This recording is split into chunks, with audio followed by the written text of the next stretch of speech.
know our data set is not normal. So we'll say, yes, we need to apply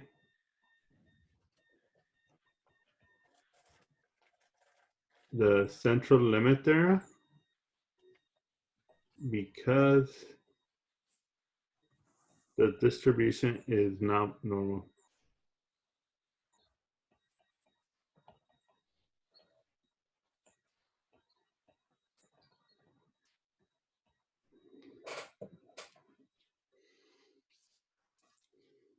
All right, and that's it for A. Any question in regard to part A?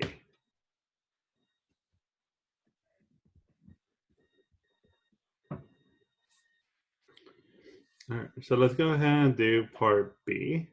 So for part B, it says, what is the probability a randomly selected pregnancy lasts more than 260 days? So for part B, how many people did they sample? Did they sample like one person, two person, three person? How many people did they sample? If you want, you can just type it into the chat.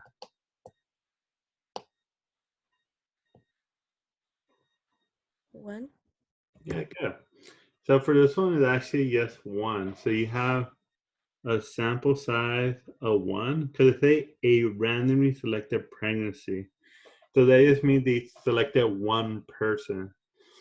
So for this one, n is equal to 1. So for this one, since I know we have a right skew distribution, I have to see if the central limit theorem apply here. So I have to see if the condition pass. So I have to see if n is greater than or equal to 30, because if it is, we could say it's approximately normal.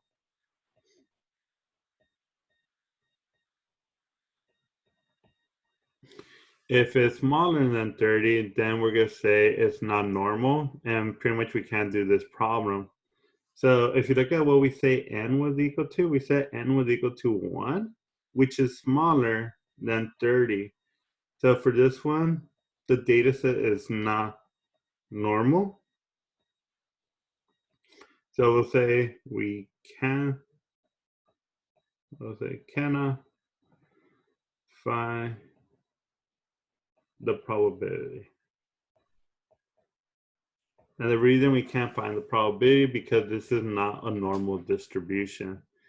Like in order for us to be able to find the probability for anything, it has to be normal or approximately normal. Because if it's not normal or approximately normal, we can't assume that it's symmetrical. So for part B, you actually don't have to find the probability because the sample size is too small. All right, so that's it for B. Any question for B? All right, let's do C. So for C, it says, suppose a random sample of 50 pregnancy is obtained. Describe the sampling distribution of the sample mean length of human pregnancies. So for part C, how many pregnancies do we have now? Yeah, 50. Great. So play n is equal to 50. So since we want to describe the sampling distribution, which it says over here, we're going to find what mu of x bar is equal to. We're going to find what sigma of x bar is equal to. In case you've forgotten, mu of x bar is equal to, yes, mu. Sigma of x bar is equal to sigma divided by square root of n. And then we're going to say if the distribution is normal.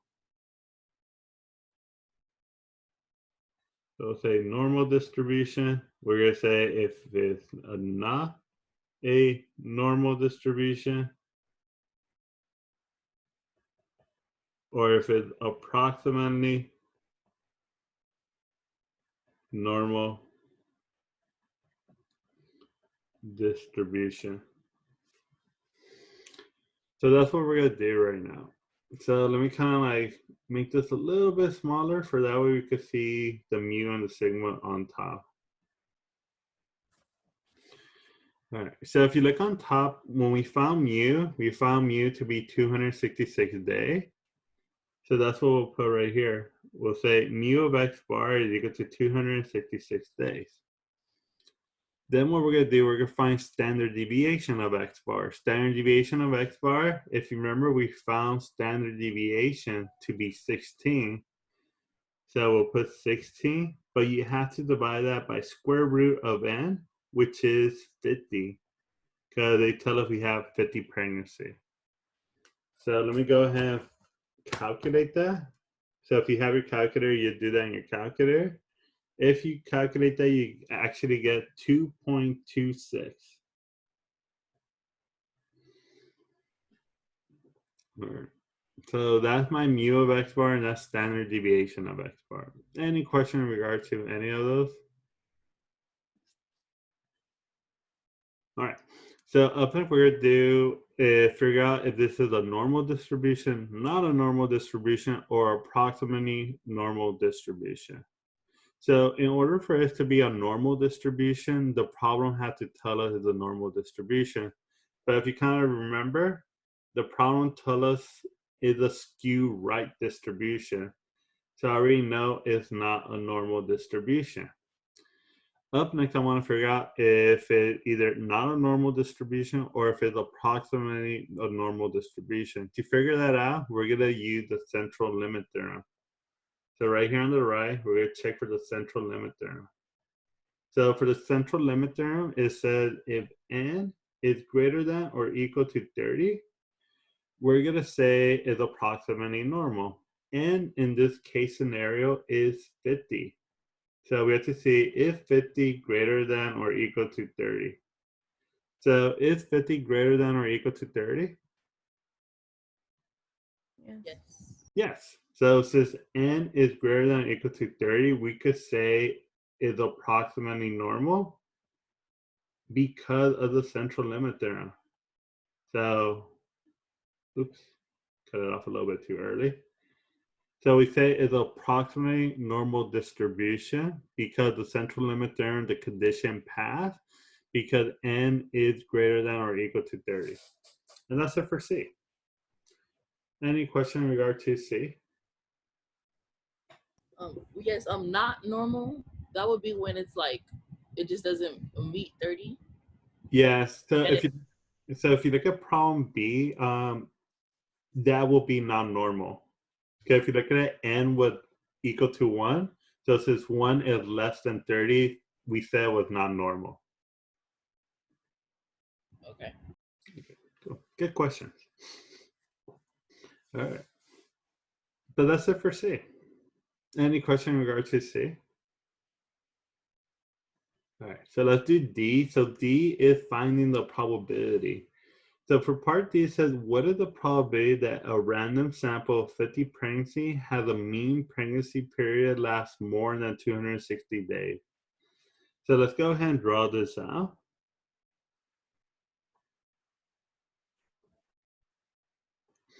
So just remember, in the middle should always be the mean. So the mean in this case is 266 days. Now what we want to do, we want to put the x value. The x value is whatever we're trying to find the probability for.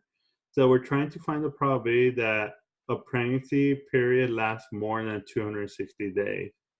So x is equal to 260 days. So you put 260 days there. And if you look at it, since it says lasts more than, you shade the right-hand side. If it lasts more than 260 days, that means it could be like 270 days or 280 days or 290 days. So that's why we're shading the right-hand side. All right. Any question in regard to the shading of the distribution? All right, then. So up next, we're gonna go ahead and we're gonna figure out how to enter this into the calculator. So the calculator gonna want 4 things. It's gonna want mu. It's gonna want sigma. It's gonna want the lower bound. You're gonna want the upper bound. So for mu, if you look at it, we found mu to be 266 days. So you put 266 days.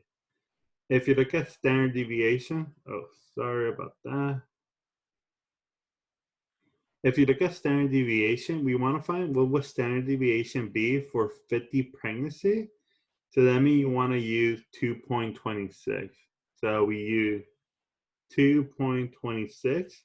Okay, we want the standard deviation for 50 pregnancy. We don't want the standard deviation of one pregnancy because that will be the 16. We want the standard deviation for 50 pregnancy, which will be 2.26.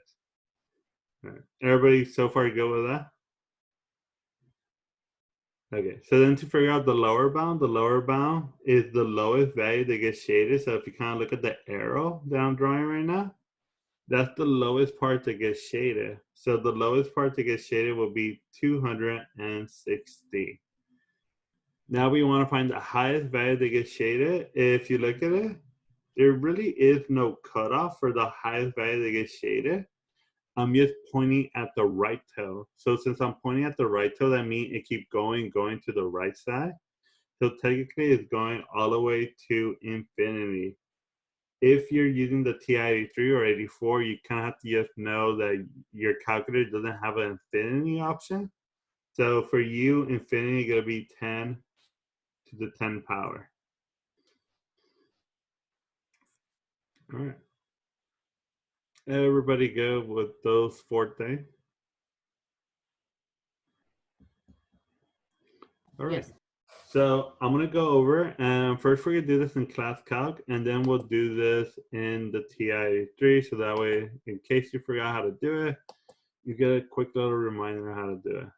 All right, so just remember the first thing that should be happening, this should be in graphing mode. So if you're using the class calc, just make sure it's in graphing mode.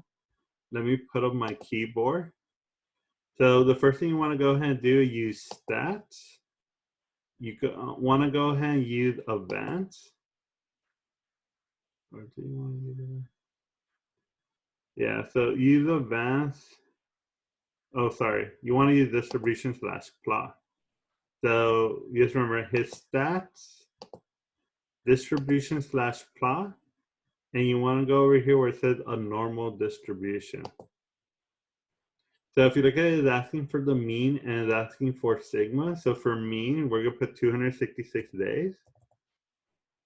For standard deviation, we're going to put 2.26. And then for the CDF, you want to use CDF because you want to find the probability of a range. So if you look at it, for the left side is my lower bound, the right side is my upper bound. So for my lower bound we said was 260 days. So we'll put 260 days. If you look at my upper bound we said was infinity. So you just leave the upper bound as is.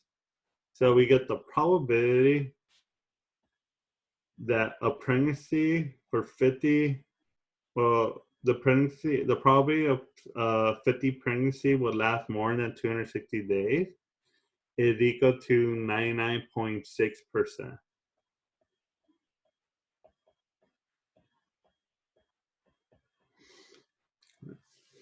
And that'll be it for how to deal with class calc. Any question in regard to how we did it with class calc? All right. And also, if you look at class calc, it'll give you a nice little picture of it. So if you're like a visual person, that's your visual confirmation. And also the good thing about having this drawing, like it helps you see that your drawing and the drawing that class calc made are the same. So that way you know giving you the right answer. All right, so up next, I'm gonna go ahead and I'm gonna switch over to the TI-83. So if you're using class calc, you can just like ignore this part right now because you don't have to focus on the TI-83. So if you have the TI-83, first thing you want to do, you want to hit the second button, which is the blue button for me. And then you want to hit VARS. And then you want to hit number 2 because you want to use this one that says normal CDF. So if you look at it, I actually did this problem yesterday for other class. So I already have everything input here. So for the lower bound, I put 260. For my upper, I put 10 to the 10 power. For my mu, I put 266 day because that's what mu was equal to. And for standard deviation, I put 2.26. And then you go ahead and do paste.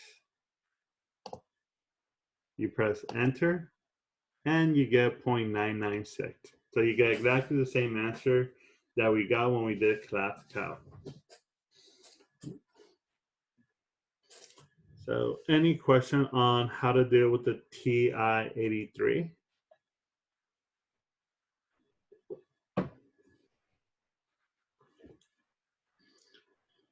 Okay. All right. Mine just says normal CDF and then has a parentheses. It doesn't give me the option.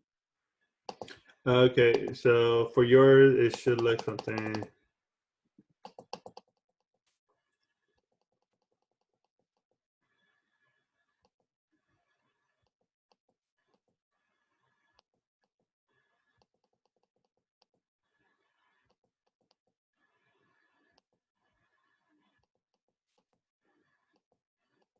All right, so for yours, shows this. Yeah. Okay, so what you have to do, you have to manually input it. So like the first thing you want to enter is your mu. So you enter mu, so you put 260, or sorry. First thing you want to do, you want to enter your lower bound. So the first thing you do, lower bound. So lower bound will be 260 days. Then you want to hit the comma. The comma is right above the 7. So you hit comma, and then you put the upper bound, which is 10 to the 10 power. Then what you want to do, you want to hit a comma again. And now what you want to do, you want to enter what mu is. Mu was 266 days, so you put 266 days, comma, and then you put standard deviation, which is 2.26. And then close the parenthesis, and then press enter. So you have to just manually input it because you don't have, they usually call it the wizard option, where it prompts you to enter it. For you, you have to just know the first thing you want to enter the lower bound, second thing you want to enter the upper bound, third thing you want to enter is mu, and the last thing you want to enter is sigma. And I'll write that down for the note. So normal, CDF, you want to put lower bound.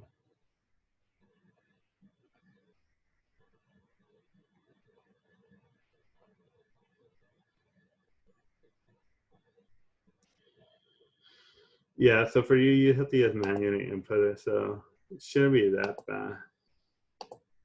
Thank you. Yeah, you're welcome.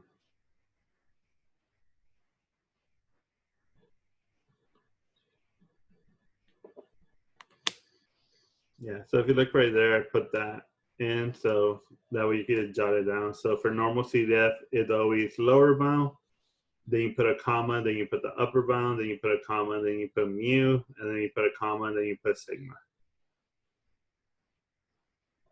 All right. But that's it for that. Any question in regard to the last part?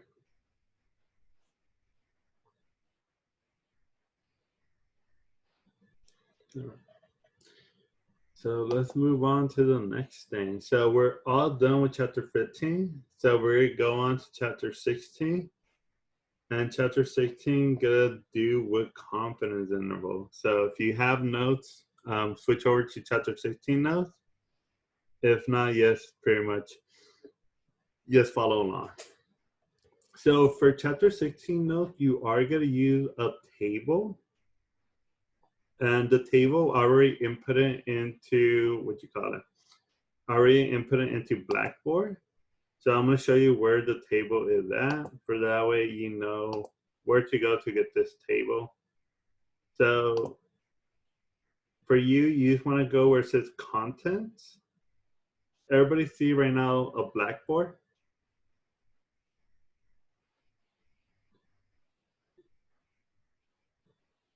Yes, no, maybe. Yes. All right. So all you have to do, go right here where it says content.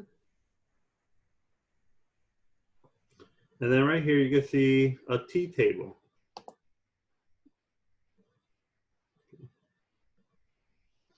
So you don't have to print this out, but for the test, you are gonna need this. So for the test, you might wanna just download it to your computer. For that way you can have access to it, and that way you could be able to use it during the test. But you do wanna have this T table available for you for the test, because you are gonna need it for the test. Everybody go where to find the T table? Yeah. All right, good. So let me switch back to the notes.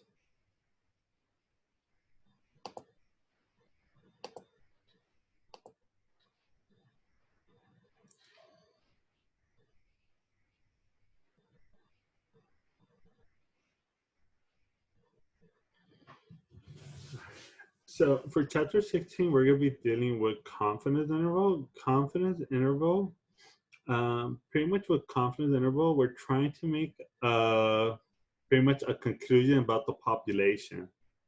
So the confidence interval is going to give us a range. And depending on our confidence level, pretty much we're going to be either like extremely confident that that interval contain our population parameter. So right now the population parameter is mu. So kind of imagine we don't know what the population mean is, and we're trying to find it. So we're trying to find it, and we're gonna use the confidence interval to help us find what the population mean is. So when we talk about an interval should usually look something like this, where we should have a range. So the interval should tell us it should be somewhere between 2 and 6. So the confidence interval telling us, hey, our population mean should be anywhere between 2 to 6. So that means our population mean could be 4. Or our population mean could be like 5.5, or it could be 2.5. So that's what the confidence interval is telling us. It's telling us our population mean should be somewhere between 2 to 6. So it's not guaranteed that it should be between 2 and 6, because there is a chance that the confidence interval could be wrong. So there's a chance that the confidence interval could tell us it's between 2 and 6, but it actually turn out the population mean is equal to 1, or the population mean is equal to like 10. But the confidence interval, depending on how confident you're going to be, should kind of give us a good estimation of what the population mean is. So kind of think about it like you don't know what the population mean is, and the confidence interval is giving you a range of what the possible option could be. So like for this example that I gave you, it's telling us it could be anywhere from 2 all the way up to 6. Everybody kind of go with that logic.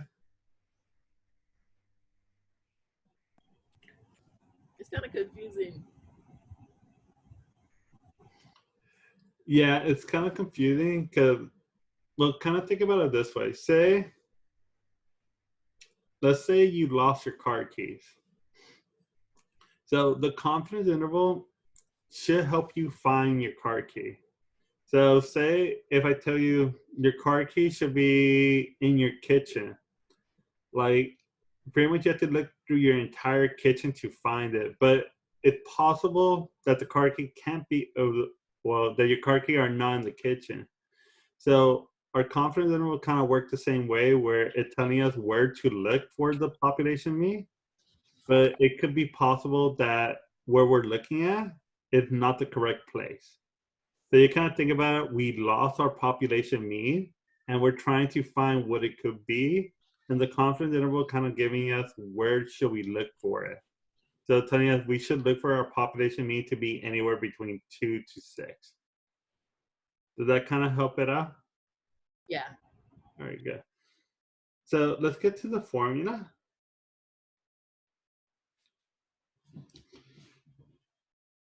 So here's the mean. So we call this a point of estimate, because pretty much since we don't know what the population mean is, the best estimate for what the population mean should be is X bar. So kind of think about it, like if we don't know what the population mean is, the best estimate for that will be the sample mean, because the sample mean should kind of give us the right direction. It should kind of tell us what possibly it could be. All right. So then this formula right here, if you remember this formula is sigma of X bar.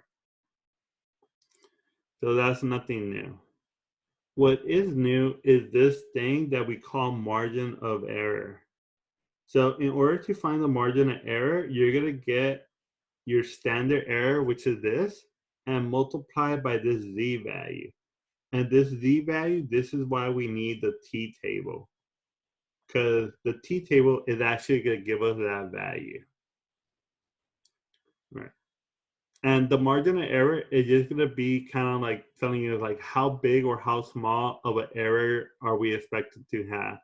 Because when we do the margin of error, that's what creating the confidence interval, because telling us that this is the plus or minus that we can have an error for. So telling us we're going to have an error of 10 points. So that means our answer could be off by 10 points and we could still be correct. Any questions so far for margin of error? All right, so the final step that we're gonna do is we're gonna get the point of estimate. And if you look at the symbol right here, that means that we're gonna add, but we're also gonna subtract. So we're not gonna do this at the same time. It pretty much just means that we're gonna do the point of estimate minus the margin of error, and that's gonna give me one of the interval. And then we're going to do point of estimate plus the margin of error, and that's going to give me the upper bound of my interval. So kind of think about it, it's going to look like this, where we say point of estimate minus the margin of error.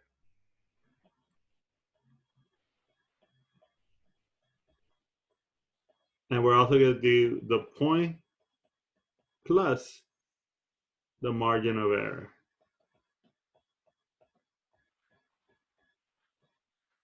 Or if you want to just use what everything represents.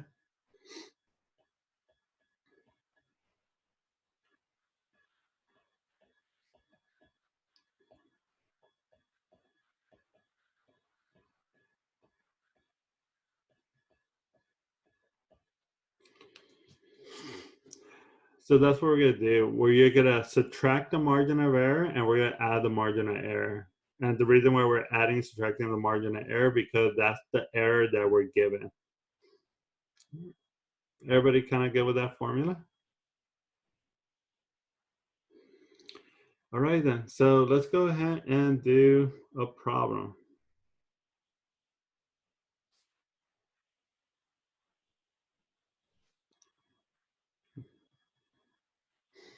And also just kind of know, for this one, we're always going to have standard deviation of the population. So this is, oh, that's not how you spell it. This is known to us. So for this one, it says for a simple random sample of 16 Honda Accord, the mean gas mileage was 23 miles per gallon. Assume the population standard deviation is 1.5 miles per gallon.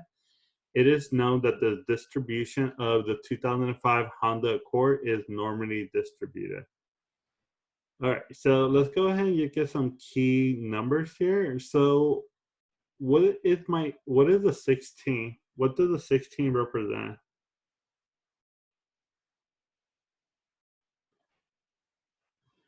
Like, does that represent my mean? Does that represent my sample? Does that represent my standard deviation? What does that represent?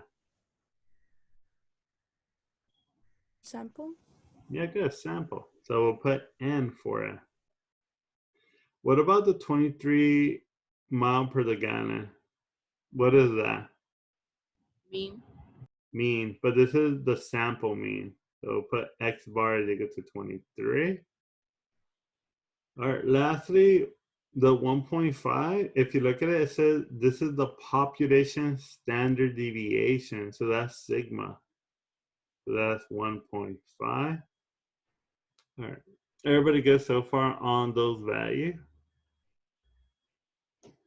Okay, so the last thing that they tell us that they know the distribution of 2005 Honda Accord is normally distributed. So we know we have a normal distribution.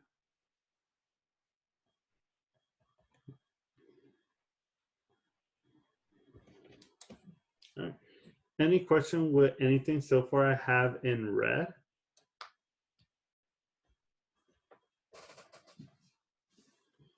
Okay, so let's do part A. So it said, what would be the best point of estimate for the population mean mile per the gallon for a 2005 Honda Accord? So if you look right here, it said point of estimate. So point of estimate, they're talking about X bar. So X bar is equal to 20, oops, not 26, but 23. All right. And that's it. So that's it in regard to A. And for part A, you have to put X bar is equal to 23. All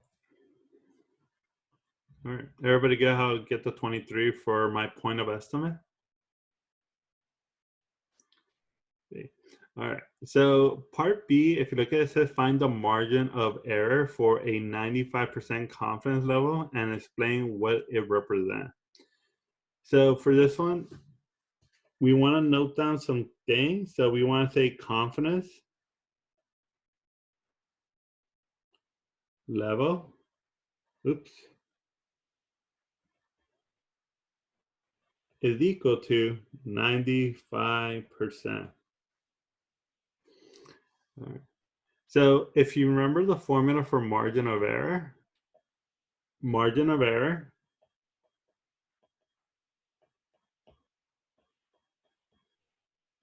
is equal to Z alpha divided by 2 multiplied by standard error, but we know standard error is sigma divided by square root of n. All right. So up next, so what I'm going to show you to do first, I'm going to show you how to find Z. So I'm going to show you how to find Z alpha 2. So this is where you want to use that T table. So for the T table, all you need to know, you just need to know what the confidence level is. So for this one, the confidence level is 95%. So I'm going to take you to the T table. All right. Everybody can see the T table? Yes. All right, thank you. All right, so for the T table, you don't really care about anything on the top. We're only gonna focus on the final 2 lines. So the final 2 lines are these 2 over here. These are the only 2 things you care about on this T table. Okay, so the first thing you wanna do, if you look at the last row says confidence level. So if you remember, our confidence level was 95%. Oops, wrong percentage. It was 95%. So what we're trying to do, we're trying to find the Z value of a 95% confidence level.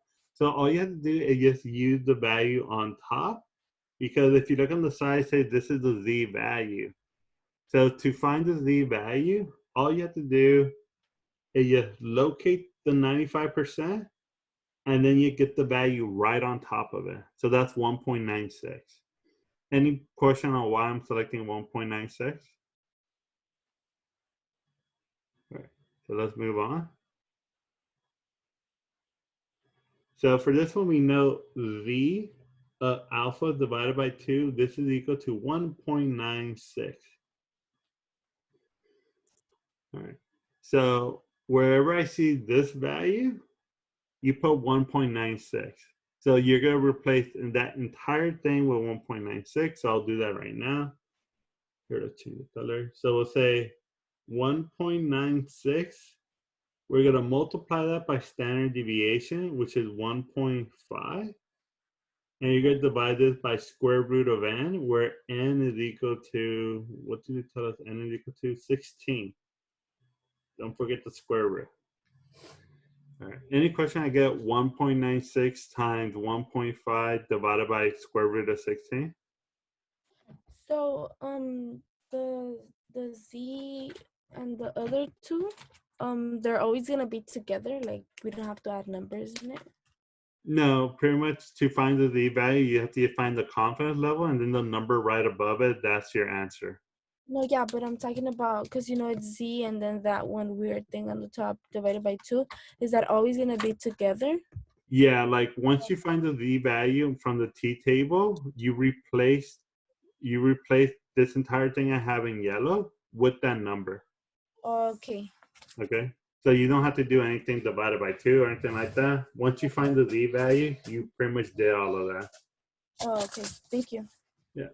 All right. So I'm going to do 1.96 times 1.5 divided by square root of 16. So we'll just do that in my calculator. So 1.96 times 1.5 divided by square root of 16. So you get 0.735. Oop, I think my screen stopped sharing, so I'm gonna stop sharing and then you share it again.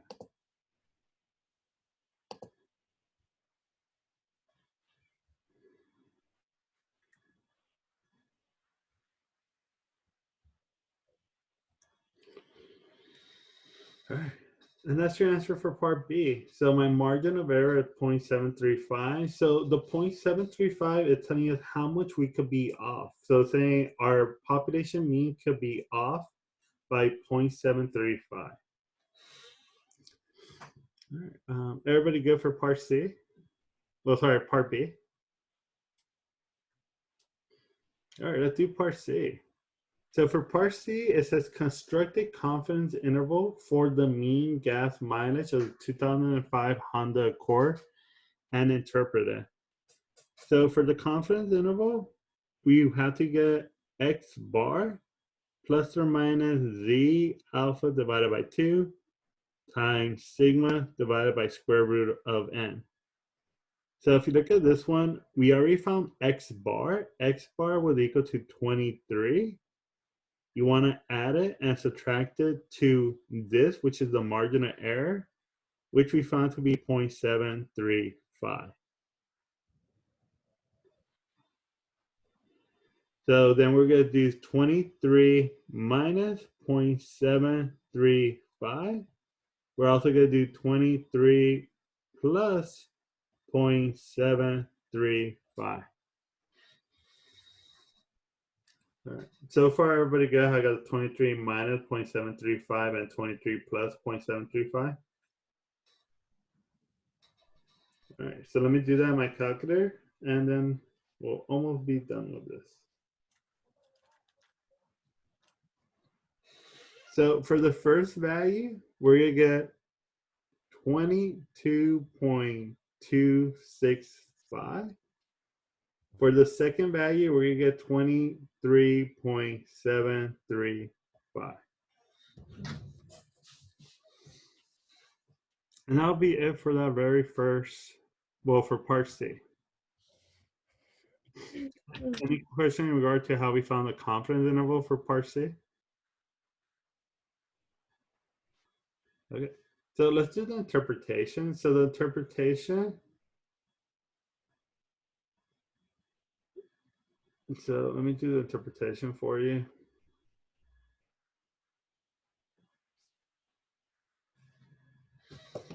So for the interpretation, you want to say we are, and what you want to do, you want to put how confident you are. So for this one, if you remember, the confidence level was 95%. So let's say we are 95% confident. Cool.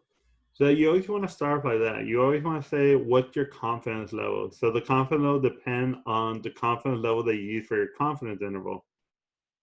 So for this one, since we use a 95% confidence level, you want to say we are 95% confident. Then you want to say, what is the parameter? So in this case, the parameter we're trying to look for is the mean gas mileage of a 2005 Honda Accord. So we'll say we are 95% confident that the population mean of a 2005 Honda Accord is between. So first thing you want to do, you put how confident you are. The second thing you want to put is what the population mean that you're looking for. So the population mean that we're looking for is for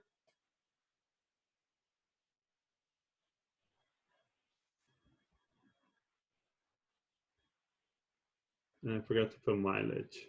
Oops. So you want to put the population mean of a 2005 Honda Accord mileage, and then you say is between, and this is where the confidence interval will come into play. Okay, we're gonna say is between the two values. So the two value that we got was 22.265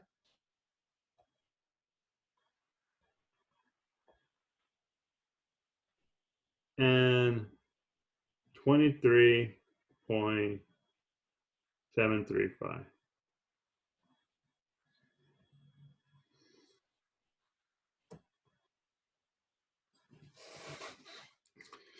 Right. And that'll be it for that last problem. Any question for the interpretation? So you kind of think about the interpretation should have three things. It should have what's your confidence level. It should have what is the population mean that you're finding for. And then lastly, it should have the confidence interval that you just found.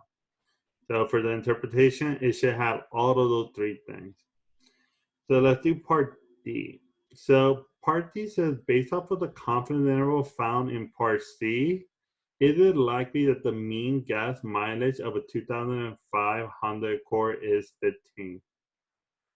So we have to look at this confidence interval, and we have to see, based off of this confidence interval, is it likely that 15 is the mean gas mileage? So do you think that 15 is the mean gas mileage, given that our confidence interval between 22.265 and 23.735?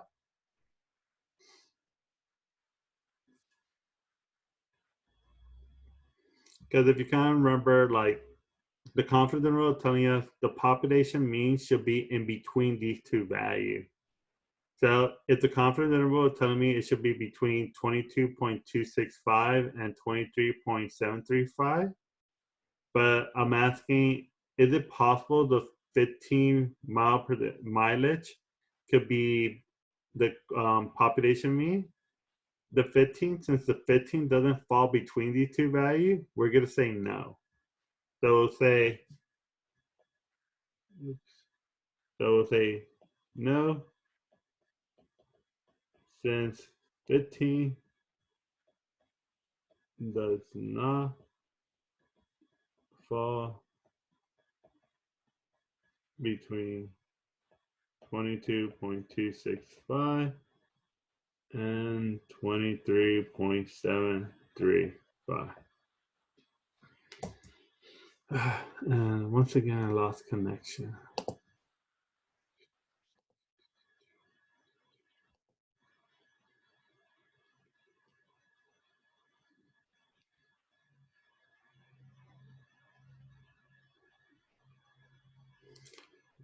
So that'll be your answer for part D. So you say no, since 15 does not fall between 22.265 and 23.735.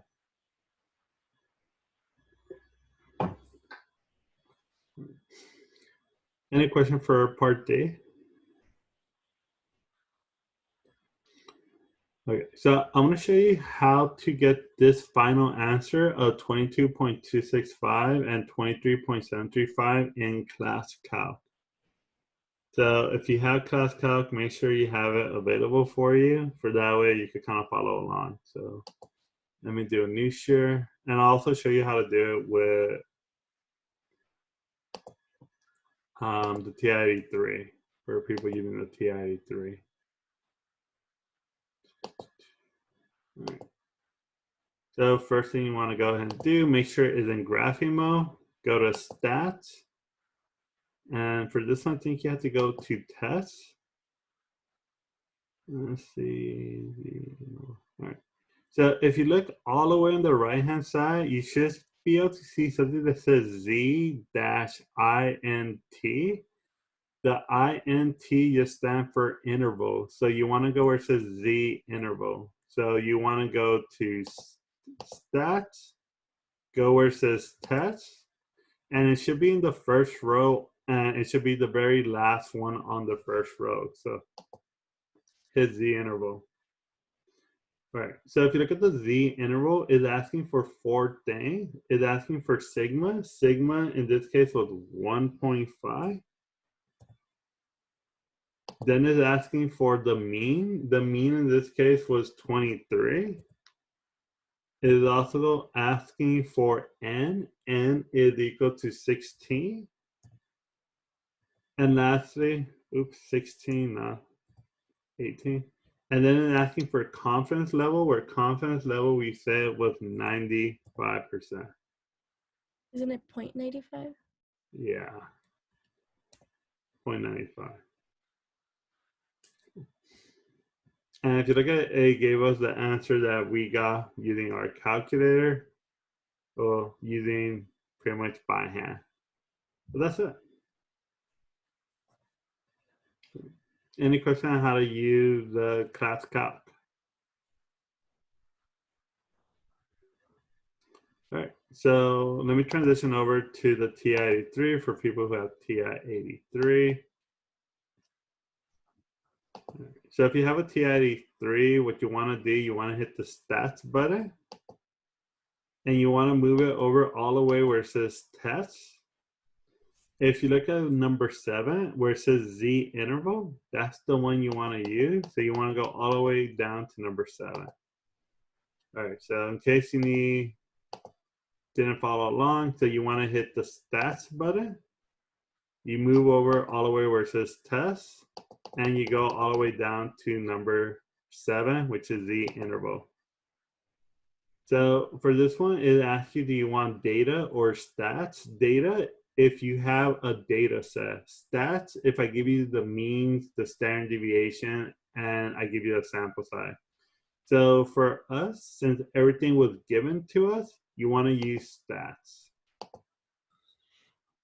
So if you look at the first thing you want to do, enter sigma. Sigma is equal to 1.5. So you put 1.5, press enter. The next thing they want you to enter is X bar, which is 23. Next thing they want you to give is the sample size, which is 16. So you press 16. And then what you want to do, you want to do confidence level, which is 0.95. Then press calculate. And it'll give you the answer.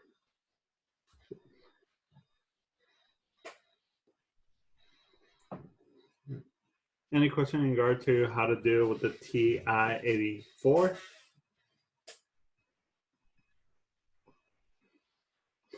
right, sweet. All right, so let's go back to the notes and let's do some more problem.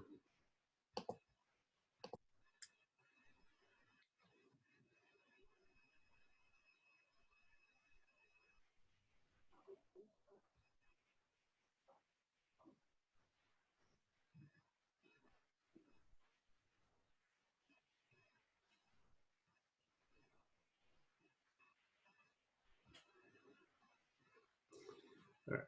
So right here, if you look at it, it says the following data represent the age in week at which baby first crawl based on a survey of 12 mothers conducted by Essential Baby. So for part A, it says use the information from the sample to get the best point of estimate of the population parameter. So for this one, what they're asking for, since they're asking us for the best point of estimate, They're just asking us for X bar. So if we just want to find X bar, all we have to do is add up all these numbers and then you divide it by however many mothers we have. So if you look right here, it says 12 mother. So all you have to do is add up all these numbers and then divide it by however many numbers you have. So add them all up and then divide them by 12. So let's go ahead and do that.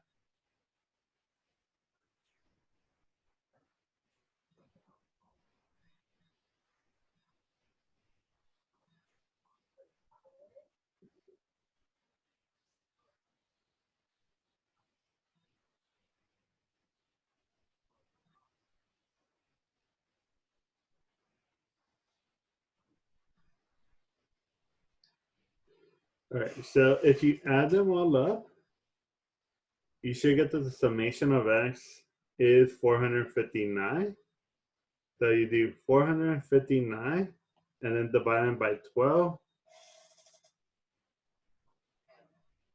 And you get 38.25. And that's it for part A. Any question in regard to part A? All right, so for part B, if you look at it, it said assume the population standard deviation is 10 weeks and find the standard error. So we want to find the standard error if we know standard deviation is 10 weeks. So we know sigma is equal to 10 weeks. So this is also in weeks. So if we want to find standard error is just sigma divided by square root of n, which is 10 divided by square root of 12. So say 10 divided by square root of 12, and you get 2.89.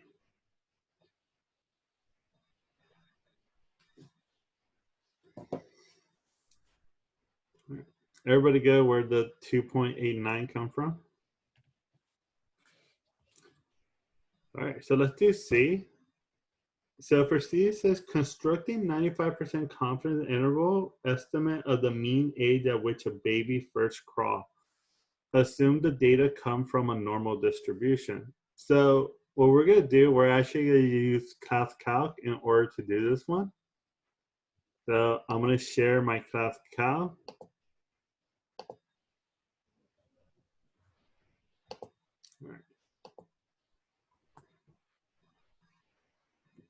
So for this one, we're gonna say stats. We're gonna say distribution slash plot, or sorry, test. We're gonna go to Z interval. So there's two ways you could do this. If you want, you could put data, and that way it will calculate it for you.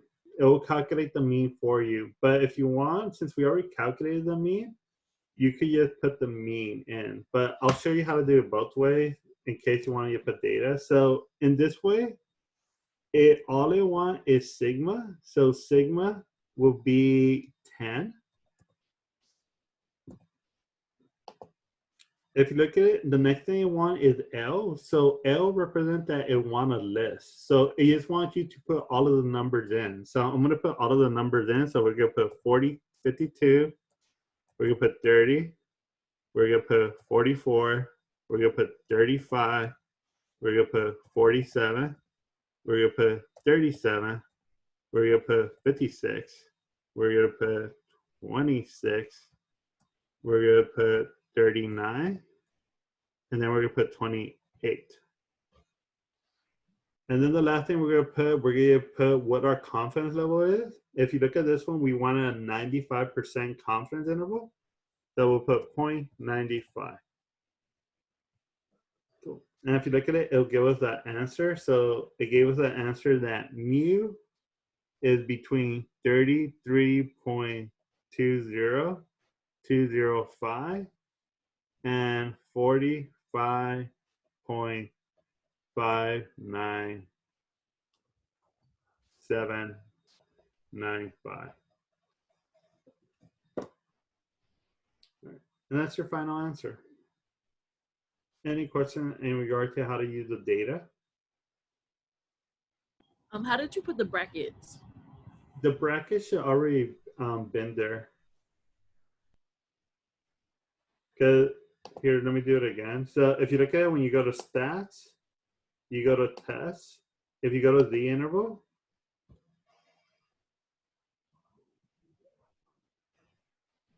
did you select data? So once you Oh, select no, I data, wasn't on data. I was on stats. That's all. okay, yeah. If you're on stats, there won't be any bracket. You have to click the data option for that way the bracket could come up. Any other questions? All right, for this one, you could have just also have done it by just using stats because we already knew what the mean was. So we know standard deviation of the population was 10. If you remember when we found the mean in the beginning, we found it to be 38.25. And we found that n was equal to 12. And the confidence level is equal to 95%. Yeah. So if you look at it, it should have given us exactly the same answer.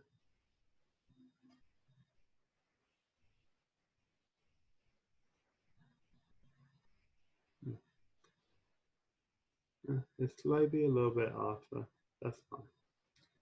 All right, but that's it for that one. Any question in regard to the last problem? Okay, so up next I'm going to show for the TI-83 people.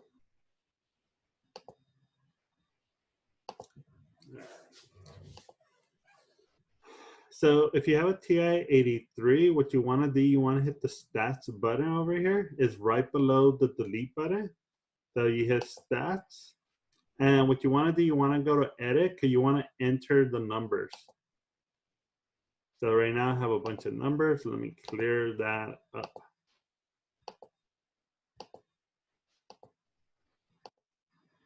So I'm going to just enter all the numbers. So I'm going to put 52, 30. Oops.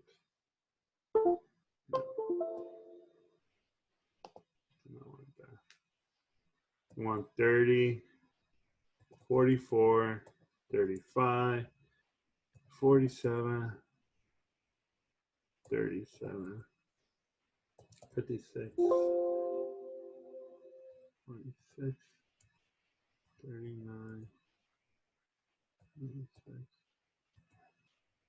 39, 28. Right. So you want to enter all of the data set here, and then you pretty much just do exactly the same way that you went to do the Z interval. So once you enter all of the data set, you hit stats again. You're going to move it all the way over to tests. And all you want to do, go back to number 7. So we're going to do the Z interval. So the first thing you want to do, you don't want to select stats. You want to just select data. So you want to say, use the data. So if you look at it now, the only thing I'm going to ask for is going to ask for sigma. So sigma is 10.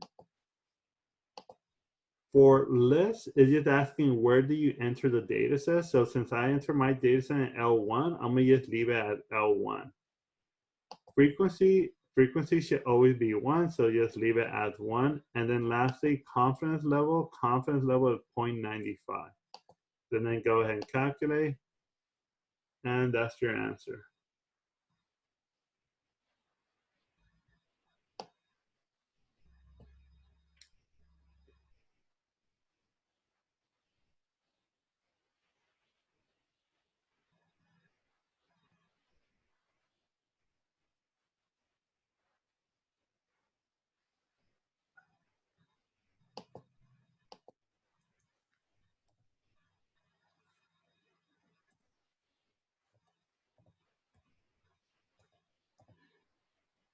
Any question on how to do with the TI-83?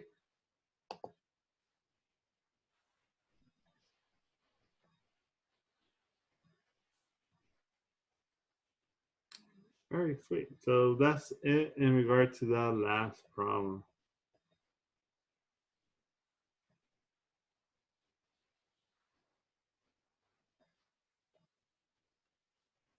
Let's see. So our final answer, I'll write it out right now.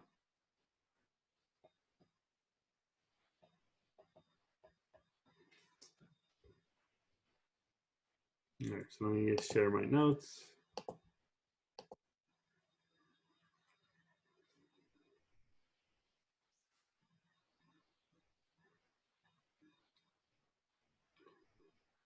So that should be your final answer for the last part. So for part C, it should be 32.592071 all the way to 43.907929.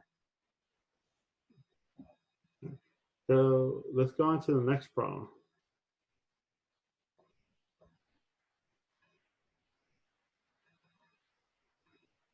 All right, so for this one, what I want you to do, I want you to try this next problem. So if you have ClassCalc, use ClassCalc. If you have the TI-83, use the TI-83 to find this answer.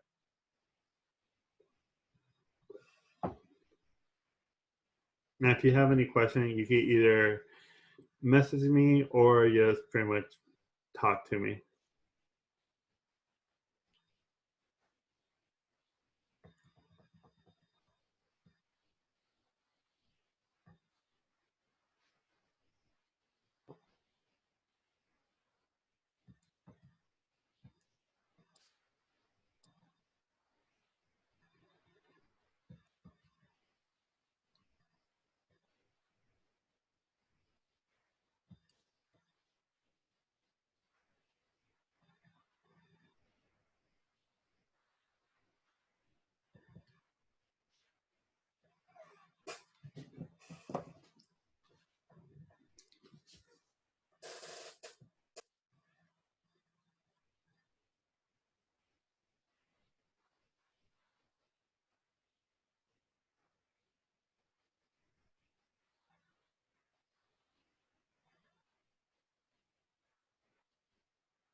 And also, if you get the answer, you can just put it onto the chat too.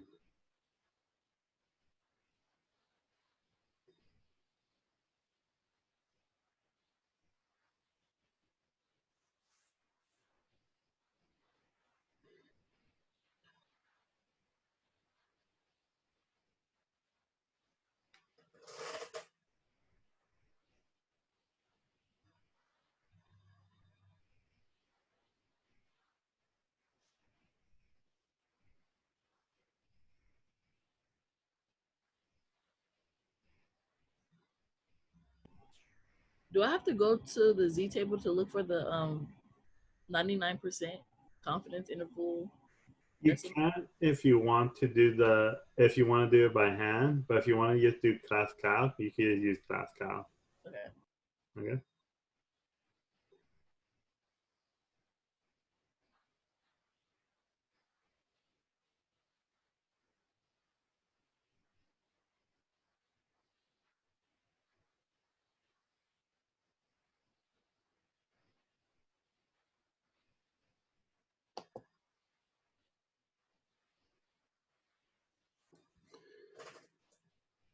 All right. So let me give you the answer for this one.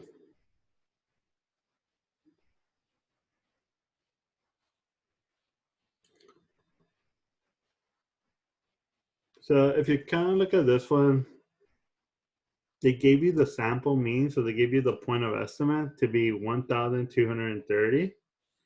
They gave you standard deviation to be 270. They also gave you N to be 15. And they tell you the confidence level, which I'm going to put as CL, is equal to 99%. So if you do all of that, and if you do this with the TI-83 or if you do this with CloudCalc, you should get the same answer. So you should get the same answer of 1,050.4, comma 1,409.6.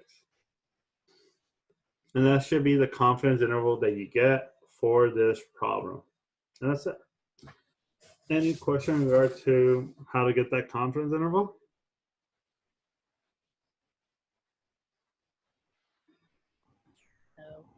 All righty then. All right. So the last thing I'm going to kind of show you, I'm going to show you kind of like a simulation about the confidence interval. And then that's it for today.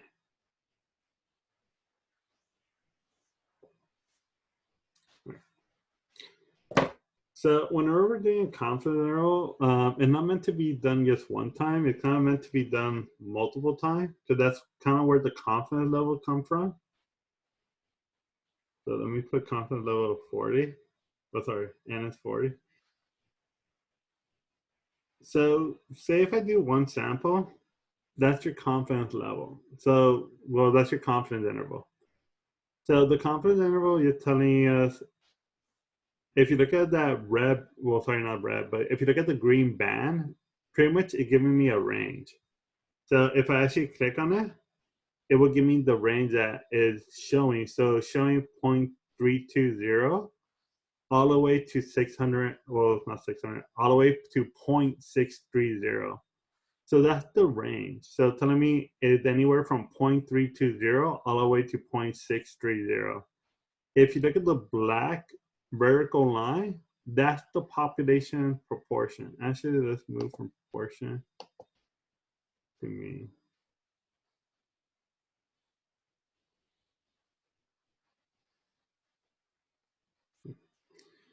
All right. So if you look at it, that's the range. So it's from negative 0.085 all the way to 6.11113.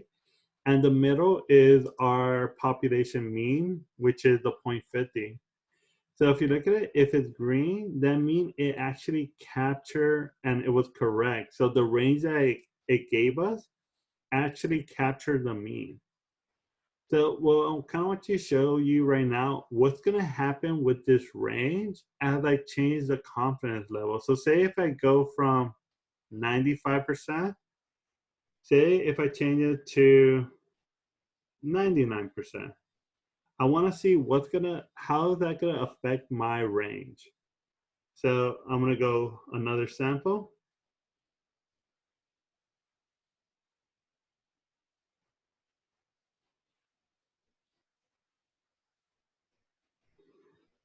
Here, let's actually do that one more time. All right. So if you look at my confidence interval, we have that. So what I'm going to do, I'm going to go from confidence level 99%, and we're going to go to a confidence level of 10%. So we're going to pretty much drop it. So we want to see what's going to happen with this interval. Is it going to get wider or is it going to get narrower? So the thing is, since we're less confident, if we're less confident if we have a smaller range. So for this one, if we go from a 99% confidence level to a 10% confidence level, we should expect it to get smaller. But let's see if that actually happened.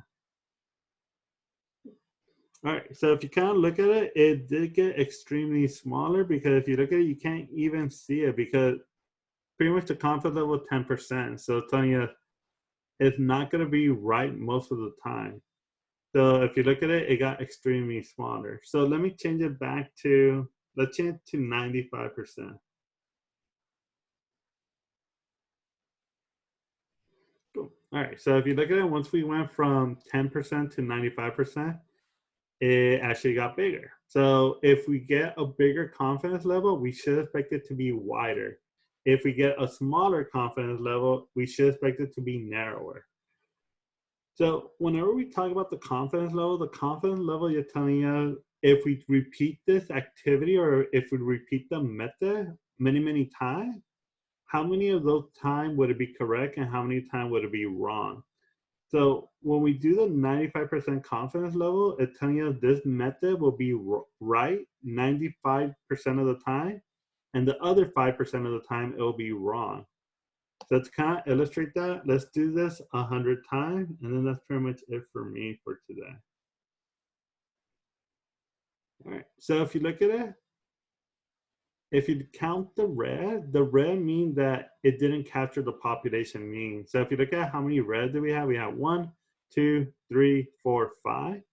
So that means 5 of them were wrong. So that means 95 were correct.